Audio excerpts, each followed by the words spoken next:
সুবিশাল মহাশূন্যের সিকিভাগও এখন নখদর্পণে আসেনি আমাদের। প্রতিদিন নিত্য নতুন তত্ত্ব সামনে এলেও অনেক রহস্যের কিনারা হয়নি এখনো পর্যন্ত। কিছু ভুতুড়ে গ্রহ মহাশূন্যের সেই রহস্যের মধ্যে রয়ে গিয়েছে। আদৌ সেগুলোর অস্তিত্ব ছিল কিনা, থাকলেও কোথায় গেল আজও জানা যায়নি। চাঁদের উৎপত্তি কোথা থেকে, সেই নিয়ে একাধিক তত্ত্ব উঠে এলেও নিশ্চিতভাবে কোনো তত্ত্ব প্রতিষ্ঠা পায়নি।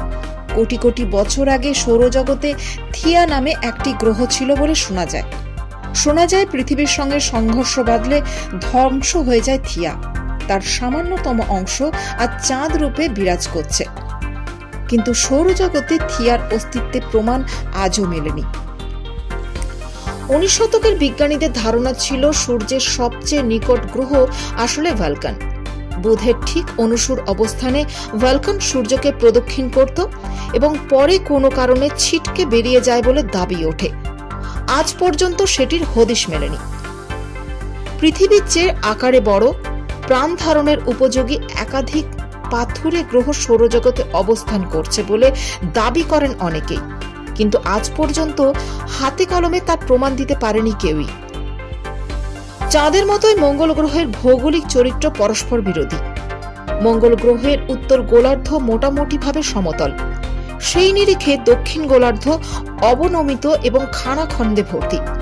মহাজাগতিক কোনো বস্তু আছড়ে পড়াতেই মঙ্গলের দক্ষিণ গোলার্ধের এমন অবস্থা বলে দাবি করেন বিজ্ঞানীদের কেউ কেউ, কিন্তু এর সপক্ষে কোনো প্রমাণ মেলেনি।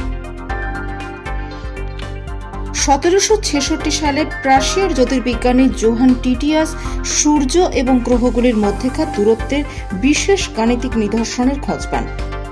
1772 সালে জার্মান বিজ্ঞানী জোহান বোরে সেটির বিশদ ব্যাখ্যা করেন। মঙ্গল এবং বৃহস্পতির মাঝে আরও গ্রহ থাকার কথা বলে জানান তিনি। 1801 সালে ইতালীয় পাদরি জিউসেপ্পে পিয়াজি সেরেস নামে একটি বামন গ্রহের সন্ধান পান। পরবর্তীতে পাল্লাস জুনো ভেস্তা নামে আরও কিছু গ্রহের সন্ধান মেলে, কিন্তু সময়ের সঙ্গে সেগুলিকে গ্রহাণু বলে চিহ্নিত করা হয়। সেগুলি কোনো গ্রহের ধ্বংসাবশেষ বলে দাবি করেন অনেকে, কিন্তু আজ পর্যন্ত মঙ্গল এবং বৃহস্পতির মাঝে কোনো গ্রহ ছিল বলে প্রমাণ মেলেনি। প্রাচীন সুমেরীয় লিপিতে নিবিরু নামে একটি গ্রহের উল্লেখ মেলে। প্রতি 3600 বছরে সেটি সূর্যকে প্রদক্ষিণ করে বলে দাবি করা হয়। সেখান থেকে ভিনগ্রহীরা 3000 বছর আগে পৃথিবীতে সোনার সন্ধানে আসে বলেও দাবি। 1900 সালে আবারও নিবিরু সৌরজগতে প্রবেশ করবে বলেও ভবিষ্যৎবাণী রয়েছে, কিন্তু এর সপক্ষে কোনো প্রমাণ মেলেনি। 1846 সালে নেপচুন আবিষ্কারের পর আরও প্ল্যানেট এক্স নামের গ্রহের সন্ধান চলছিল।